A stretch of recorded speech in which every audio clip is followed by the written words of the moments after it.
ब्रुमरा ब्रुमरा ब्रुमरा, यही सारे देशों को करना चाहिए। क्योंकि अगर आज हम खुशी के मारे पगला सकते हैं तो उसके पीछे वजह कोई और नहीं, सिर्फ ब्रुमरा। हाँ, वो जो बच्चा कह रहा था वही है बुमरा बुमरा, वही जसप्रीत बुमराह है। मतलब बुमराह की तारीफ हम क्या करें, बुमराह अपने आप में एक तारीफ। पाकिस्तान से मोहम्मद आमिर का रोना गाना मैं सुन रहा था, जहां वो कह रहे थे कि भाई साहब इंडिया की किस्मत अच्छी थी, इंग्लैंड अच्छी टीम थी, भाई साहब वो जो किस्मत थी ना वो बुमराह है। और ये पहली बार नहीं है। 2024 में जो हमने T20 वर्ल्ड कप उठाया था वो भी बुमराह की वजह से ही था। 30 पे 30 चाहिए थे, आज आखिरी ओवर में 30 चाहिए थे और हमें भरोसा नहीं था कि दुबे जी पिटवा देंगे या नहीं देंगे आखिरी ओवर में। लेकिन पिछली बार वर्ल्ड कप में 30 बॉल पे 30 रन चाहिए थे और बुमराह ने हमें वहां से मैच जिताया था। आज भी देख लो आप, सारे गेंदबाज एक तरफ, वरुण चक्रवर्ती बुमराह का डबल खाए हैं, 64 रन खाए। क्या नाम है, जोफ्रा आर्चर, वो अर्शतक लगवाए।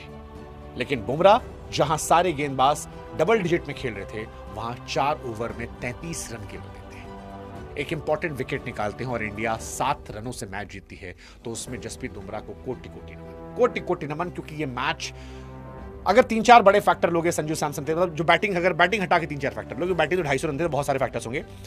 एक शायद वो शिवम दुबे और बापू कैच, बापू ने 2 कैच पकड़े, बहुत बड़ा डिफरेंस क्रिएट था। एक वो हार्दिक ने लास्ट ओवर में 9 रन दिए। बाकी उसमें सबसे बड़ा फैक्टर जसप्रीत बुमराह थे, सबसे बड़ा फैक्टर। जसप्रीत बुमराह की जितनी इज्जत की जाए, जितना सम्मान की जाए वो कम है, क्योंकि ये one of the best spell था क्रिकेट हिस्ट्री का। वो जो कहा गया था सिराज की तरफ से, वी बिलीव इन जस्सी भाई, वी एक्चुअली बिलीव। और इसीलिए आज दुनिया कह रही कि परफॉर्मेंस ऐसी करो कि जिसको man of the match award मिले, वो कहे कि यार मैं यहां मैन ऑफ द मैच ले पा रहा हूं क्योंकि हमारे पास बुमराह है। ये मेरा मैन ऑफ द मैच नहीं, ये बुमराह का मैन ऑफ द मैच है।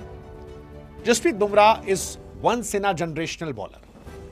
आज इंडिया सुकून से नहीं सो सकता था अगर बुमराह नहीं होते। मैं कह रहा हूं मेरी हालत टाइट थी, हालत टाइट थी। 5 ओवर में शायद 69 रन चाहिए, 70 रन चाहिए थे। अर्शदीप सिंह के ओवर में वो 16 पिटे थे और वहां से हालत टाइट हो गई थी। फिर बुमराह आते हैं 16वें ओवर में और सिर्फ 8 रन देते हैं। 17वें ओवर में बुमराह वो अर्शदीप पिटे थे, उससे पहले वरुण पिटे थे, 8 रन देते हैं। उसके बाद फिर 18वें ओवर में सिर्फ 6 रन देते हैं। बुमराह ने आखिरी की 12 बॉल में सिर्फ 1 बाउंड्री दी है, 1 बाउंड्री। आप सोचो कि उस वक्त जब आखिरी ओवर में 30 रन बने थे, चाहिए थे, और हमें लग रहा था कि यार दुबे जी पिटवा तो नहीं देंगे, और पिटे भी भाई, 4 छक्के खाए दुबे जी ने, 3 या 4 छक्के खाए, 22-24 रन पिटे। वहां पर बुमराह ने आखिरी के 11 गेंदों में 1 भी बाउंड्री नहीं दी, मतलब 12 गेंदों में 1 बाउंड्री दी थी, जो सैम करन ने साइड में मारा था। एक मैच जिसमें 500 प्लस रन बनते हैं, वहां पर जसप्रीत बुमराह 8 की इकॉनमी से गेंदबाजी करते हैं, and he was the difference. And that is why we need to say Jasprit Bumrah is once in a century bowler. आप इस मैच की इकॉनमी देखो, जोफ्रा आर्चर 15.5 इकॉनमी से, Will Jacks 10, Overton 12, Sam Curran 13.5, Rashid 10, Dawson 19, Arshdeep 12.5 या 13, वरुण चक्रवर्ती 16, अक्षर पटेल 12, दुबे जी 22 और Bumrah 8.2। That 8.2 was magic. That 8.2 was difference. That 8.2 was game changer, and that's why we have won this match. Hats off to Jasprit Bumrah.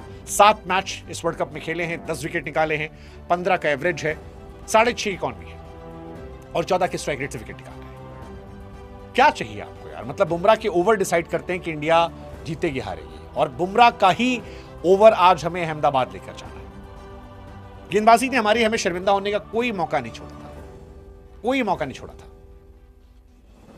Bumrah ने वो impact create किया, और इसीलिए मैं कह रहा हूं कि इंडियन क्रिकेट जो है वो 26 जनवरी 2016 के पहले गेंदबाजी में अलग था और 26 जनवरी 2016 के बाद अलग हो गया, क्योंकि ये वो दिन था जब हार्दिक और बुमराह ने डेब्यू किया था, और उसके बाद 2 एब्सोल्यूट मैच विनर आए, और आज यही 2 गेंदबाज थे जो 10 के नीचे गए, बाकी सब पिटे, सब पिटे। That is because of Jasprit Bumrah. So मेरे पास शब्द नहीं है। वो जो आमिर लकी लकी लकी कह रहे हैं, वो लक फैक्टर सिर्फ बुमराह है। आपके पास जो भी शब्द है आप बुमराह को दे दीजिए, क्योंकि बुमराह की वजह से आज इंडिया बचा हुआ है, वरना जैकब बैथल आज दुनिया के सबसे बड़े स्टार होते हैं। आज रात 254 चेस करने थे, 45 गेंदों पर उन्होंने मारे शतक। एक ऐसी पारी खेली थी जिसे इतिहास याद रखेगा, लेकिन वो शायद इतिहास का हिस्सा नहीं बन पाए, क्योंकि दुनिया आखिर में जीतने वाले को याद रखेगी। इंडिया फाइनल खेल रही है, इतिहास में ही दर्ज होगा कि कोशिश की जैकब बेथल ने, लेकिन उनकी कोशिशों के बावजूद इंडिया जीत गई, और इंडिया फाइनल जीती तो किसी को याद नहीं रहेगा। सो बेथल के लिए रिस्पेक्ट है, लेकिन बुमराह को शाश्ता। What a man, what a character. Thank you Jasprit Bumrah.